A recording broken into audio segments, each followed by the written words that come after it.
Shalom, bonsoir, soyez tous salués dans le puissant nom de notre Seigneur Jésus. Alors j'aimerais ce soir vous parler de quelque chose. Je vais vous parler de quelque chose, j'aimerais que nous y réfléchissions ensemble. Pour qu'on sache un peu réellement là où nous sommes. Vous savez, en ce qui concerne les choses spirituelles, il est bon aussi de connaître les choses physiques. Les choses charnelles nous permettent d'accéder vraiment à la spiritualité. Si les choses charnelles ne sont pas vraiment connues, c'est comme la base. Si ces choses ne sont pas connues, il est difficile vraiment que nous puissions atteindre un niveau spirituel élevé. Je voudrais parler de quelque chose qui va arriver demain. Quand je parle de demain, je parle du 25. Alors, le 25 décembre, à quoi sert le 25 décembre? Cette fête, est-elle une fête religieuse? Est-elle une fête de Dieu? Ou est-elle une fête païenne? La question qui se pose c'est, moi qui vous parle, en vérité et en vérité, je vous dis que la Noël est une fête païenne. Mais, je pense que, ayant grandi dans ces choses-là comme des traditions, ayant vécu ces choses-là pendant une dizaine et demie d'années, alors, nous avons pensé, moi personnellement, j'ai pensé que cette fête était une fête réelle, une fête appréciée de Dieu, une fête appréciée du Seigneur Jésus, une fête peut-être que Jésus-Christ lui-même a instaurée de son vivant. Après avoir parcouru les Écritures, je me suis rendu compte que ce n'est pas le cas. En fait, ce n'est pas le cas. La fête de Noël n'est pas biblique. C'est une fête créée par le catholicisme romain. C'est l'église catholique romaine des malsains. L'église catholique romaine malsaine qui a instauré la fête de Noël. Soi-disant, c'est le jour de naissance de notre Seigneur Jésus. Moi, je n'aurais même pas parlé de ça. Sérieusement, je ne vous aurais même pas parlé de ça aujourd'hui. Parce que tout ce qui touche au Seigneur Jésus, touche aux apôtres, touche à ceux qui sont chrétiens, touche tous ceux qui se disent croyants en Jésus. Si tu es croyant en Jésus et qu'on te parle de la fête païenne de Noël, tu dois te poser la question, quelle est cette fête? Est-ce que cette fête est biblique? Est-ce que cette fête a été instaurée par les apôtres aussi? Est-ce que les apôtres ont fêté la Noël un jour? Est-ce que Jésus a fêté la Noël un jour? Bon, mettons Jésus de côté. Est-ce que les apôtres, les 12, est-ce qu'un d'eux a fêté la Noël un jour? Non. Non. La fête de Noël est une fête instaurée par le catholicisme romain. C'est une fête de complaisance. Et ils ont fait rentrer aussi Papa Noël avec sa longue barbe là-dedans. Moi, je dis que c'est une fête qui touche plus particulièrement les enfants, les nouveau-nés. On ne peut pas dire à un nouveau-né de ne pas fêter la Noël. Si tu demandes à un nouveau-né de ne pas fêter la Noël, tu vas dire que papa, tu veux dire quoi, la Noël? La Noël, c'est une fête qui doit être fêtée par des enfants. Il n'y a que des enfants qui peuvent accepter la Noël. Parce que eux, ils ne connaissent rien du tout. Et comme ils ont grandi dans ça, et nous aussi nous avons grandi dans ça, nous sommes obligés de continuer avec ça pour leur faire plaisir. Mais sinon, nous-mêmes les grands qui connaissons déjà la vérité, on ne fête pas la Noël. On ne la fête pas. Les païens fêtent la Noël, ils achètent des cadeaux. Nos enfants aussi nous réclament des cadeaux. Nous sommes obligés d'acheter des cadeaux à nos enfants. Ça veut dire qu'on ne le fait pas exprès, mais nous achetons des cadeaux à nos enfants parce que les païens achètent des cadeaux et ils font des fêtes. Ils font des ornements, des artifices. Alors ces choses-là plaisent aux enfants et nous sommes aussi obligés de jouer le jeu avec les enfants. En attendant qu'ils grandissent et que nous puissions leur dire que ces choses-là, ce sont des choses qui ne sont pas de Dieu et qui ne sont pas obligés de les fêter. Mais étant enfants, nous ne pouvons pas les enlever cette magie. Cette magie-là, nous devons la laisser aux enfants. Mais en ce qui concerne nous, qui avons la connaissance du bien et du mal, je dis, la fête de Noël n'est pas une fête de Dieu. Imaginez-vous un instant. Il est dit qu'on a commencé à compter les jours et les années à partir de la naissance de Jésus-Christ. Si c'est à partir de la naissance de Jésus-Christ qu'on a commencé à compter les jours et les années, alors Jésus-Christ est né un 25 décembre selon les catholiques. Si Jésus est né le 25 décembre selon les catholiques, alors pourquoi on ne commence pas à compter les années et les jours de l'année à partir du 25 décembre? Le 25 décembre devait être le premier jour de l'année. Dans une logique. Puisque Jésus marque le début de l'an 0. Donc à partir de là, si Jésus est né le 25, normalement, Le 25 doit être le premier jour de l'année. 1er janvier 2023. 1er 25 de janvier 2020. 1er décembre 25 janvier 2023. 1er janvier 25 décembre 2023. 1er janvier 25 décembre 2023. Parce que pour moi, c'est le 25 décembre qui est le premier jour de l'année. À partir de là, il y a un problème. Soit celui qui a instauré ça ne savait pas compter. Tu ne peux pas dire que Jésus marque le début de l'an 0 et tu dis qu'il est né le 25 décembre, mais tu commences à compter les années, le début de l'année le 1er janvier. Il y a un sérieux problème là-dessus. Les catholiques doivent revoir ça. Il faut qu'ils soient cohérents dans ce qu'ils font pour que les gens puissent aussi les voir comme des gens sérieux. Dans cette équation-là, ils ne sont pas sérieux. Ça démontre qu'ils sont carrément largués. Eux-mêmes, ils font des choses et ils sont rattrapés par... Dieu a placé cet esprit de désordre là en eux pour que ceux qui ont le discernement sachent que les catholiques ne sont perdus. Ils sont tous égarés. Le pape, c'est un ouvrier de malheur. Tout ce qu'il instaure ne fonctionne pas. Il a prié pour la paix, fatigué, la paix n'est jamais venue. Le jour qu'il a lâché une colombe au Vatican, après avoir prié pour la paix, il a lâché une colombe au ciel. Il s'est pris pour Jésus, il a lâché une colombe au ciel. La colombe n'a même pas fait 15 secondes dans les airs. Un épervier a attaqué la colombe là. Science tenante devant les gens.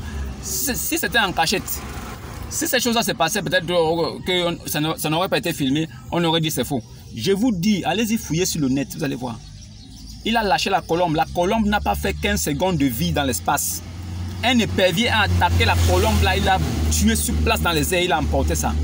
Une preuve encore irréfutable que le catholicisme romain n'est pas de Dieu. Jésus ne les connaît pas. Eux, ils font leurs marmailles, ils font leurs trucs, ils adorent un Dieu que nous les chrétiens on n'adore pas. Eux, ils adorent la déesse Maman Marie. C'est Marie qui est la déesse des catholiques. Eux, ce n'est pas Jésus qui est créateur. On dit dans le livre de foi qu'eux, ils ont la main, qu'en lui a été créée toute chose. Toute chose subsiste en lui et par lui. Toute chose a été créée par lui et pour lui. C'est ce qu'on dit. Mais, il n'en est pas le cas pour les prêtres catholiques et les papes. Pour eux, c'est Maman Marie qui est mère de Dieu. Elle est Sainte Marie et mère de Dieu. Ça n'existe nulle part dans les Écritures. Vous pouvez aller fouiller la Bible autant que vous voulez. Vous ne trouverez jamais écrit quelque part que je vous salue Marie pleine de grâce. Vous trouverez je te salue toi Marie à qui une grâce a été accordée. Une grâce pourquoi? Parce que tu porteras l'enfant Jésus. C'est la grâce là. Une grâce. Les catholiques ont pris une, ils ont multiplié à l'infini. C'est devenu plein de grâce. Et ça, il faut qu'on accepte. Leur propre livre qu'ils ont entre les mains, ils sont incapables de respecter ce qui est écrit. Et ils viennent devant nous. Et nous, on doit accepter, on ne doit rien dire. Si vous ne respectez même pas le livre de foi sur lequel vous vous appuyez, pourquoi vous voulez que nous, on vous respecte? Pourquoi? Pourquoi? Voilà votre fête que vous avez instauré, votre fête de la Noël. Vous allez nous expliquer, vous devez nous expliquer pourquoi est-ce que Jésus est né un 25 décembre et vous commencez à compter l'année le 1er janvier. Il faut nous expliquer ça. Il faut nous expliquer, nous on connaît pourquoi. Pourquoi ces choses-là sont comme ça. Moi qui vous parle, je suis croyant en Jésus. J'ai pris mon baptême au nom de Jésus-Christ. Le Saint-Esprit a tardé, mais il est venu sur moi. J'ai dit, l'Esprit de Dieu est sur moi pour vous faire part de la bonne nouvelle et de dénoncer les choses qui sont faites dans des religions un peu partout, dans les dénominations et dans des congrégations à gauche, à droite. Ce que je vous dis est certifié. Je ne sortirai jamais quelque chose de ma bouche. Si je condamne quelque chose, c'est parce que j'ai vu le fruit et je dénonce le fruit que j'ai vu. Je ne dénoncerai jamais quelque chose que je n'ai pas vu au préalable. Il faut d'abord que j'ai vu pour dénoncer après. J'ai dit, la fête de Noël n'est pas une fête biblique. Ne mettez pas les cœurs dans ça. Si vous prenez ça pour une fête pour vous faire plaisir aux enfants, faites plaisir aux enfants. Mais ne dites jamais que c'est une fête qui est de Dieu. Et Jésus n'est jamais né un 25 décembre. Jésus n'est jamais né un 25 décembre.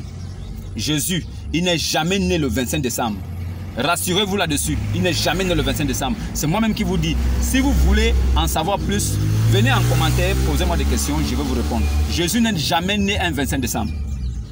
Jamais. Ça n'existe nulle part. Jésus n'est jamais né un 25 décembre. Ça, c'est le Jésus des catholiques qui est né le 25 décembre. Sa mère Marie, elle monte au ciel et descend comme elle veut. Et il n'y a que le pape et ses prêtres qui les voient. Les fidèles ne peuvent pas voir ça. Ça veut dire qu'il n'y a que le pape et ses prêtres qui ont l'esprit pour voir Assomption. La Vierge Marie est montée au ciel. Le pape lui-même, il voit comment Marie monte au ciel. Ouh, avec ses prêtres. De toute façon, on dit que Jésus, après avoir parlé à ses disciples, il s'est levé au ciel là, après la résurrection là. De toute façon, on dit que Dieu, après avoir parlé à Abraham là, il s'est levé au ciel là. C'est comme ça aussi que les catholiques aussi ont pris Marie aussi. Elle se lève aussi au ciel. Mais nous, on se demande là où c'est écrit. Qui nous montre un passage de la Bible là où Marie s'est élevée au ciel? Qui nous montre? Qui nous montre un passage dans la Bible là où Marie s'est élevée au ciel? Comme Jésus s'est élevé au ciel 2 fois.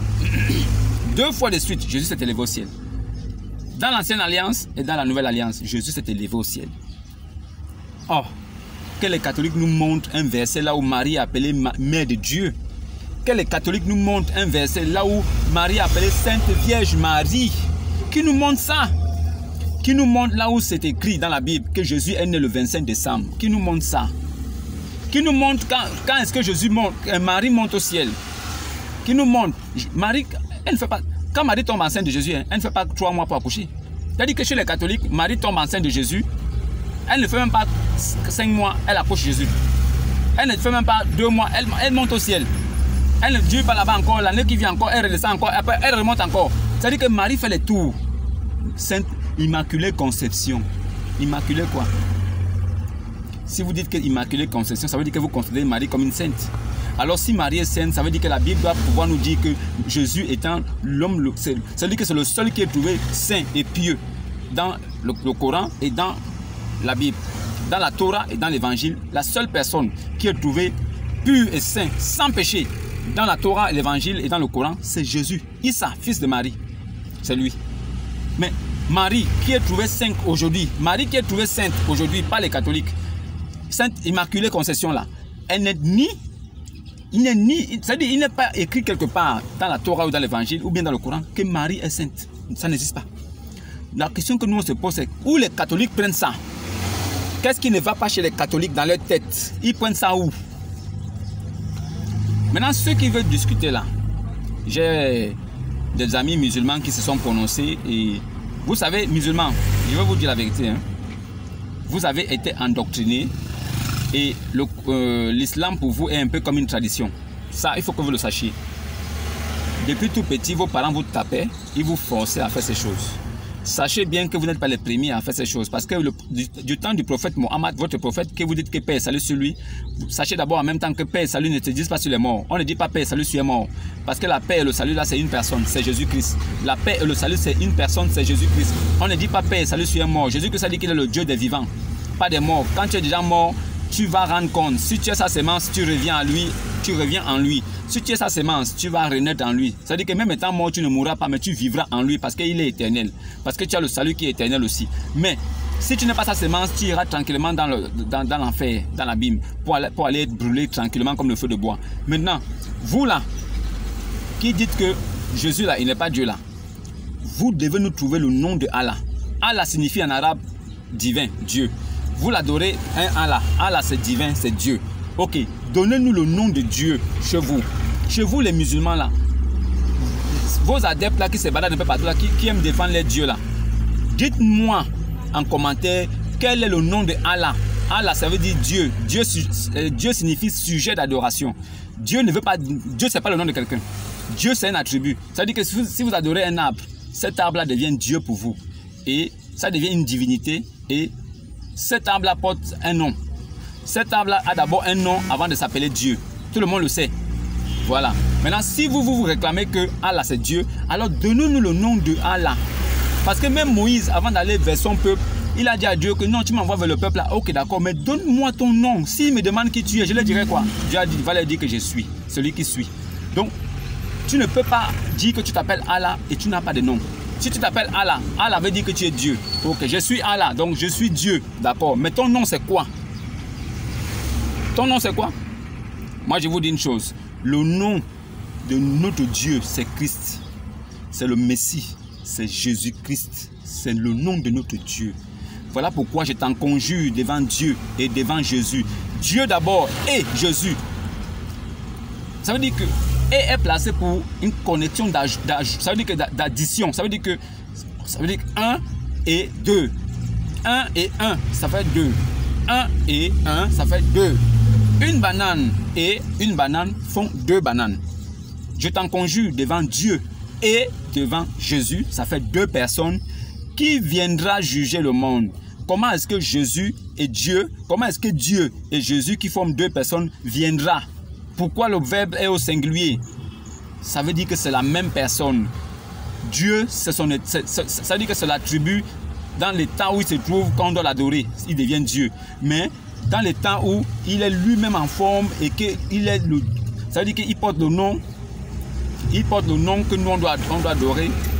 Il porte le nom qu'on doit adorer. Normalement, il s'appelle Jésus-Christ. C'est le nom qui a été donné. C'est le nom qui a été donné au-dessus de tout nom. C'est le nom qui a été donné au-dessus de tout nom pour que toutes les personnes qui croient en ce nom soient sauvées. Voilà pourquoi je t'en conjure devant Dieu et Jésus. Les 2 viendra. Ça veut dire que 2 personnes qui viennent, qui forment un seul nom.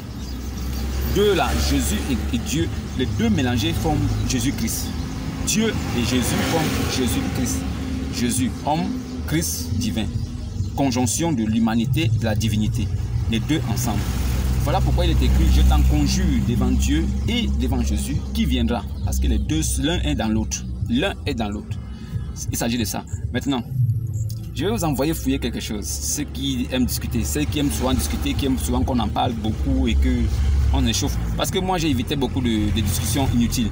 J'évite des discussions inutiles parce que ce que je dis est écrit. Les histoires que je raconte sur Mohammed, c'est des histoires qui sont écrites dans les Saïd Aboukari, dans les hadiths. Je n'invente pas.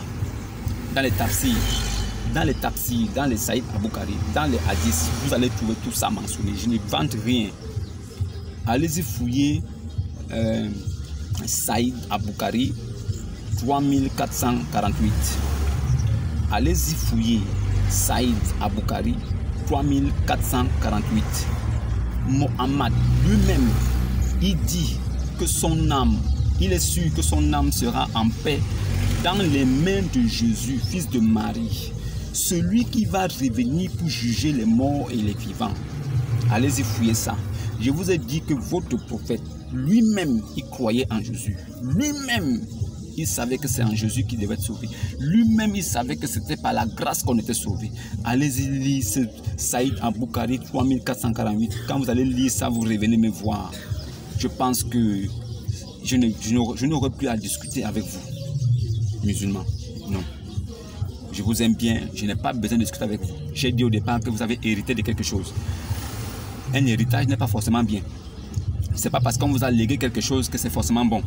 Quand vous grandissez, cherchez à connaître la vérité. Il est important de chercher à comprendre la vérité et à connaître.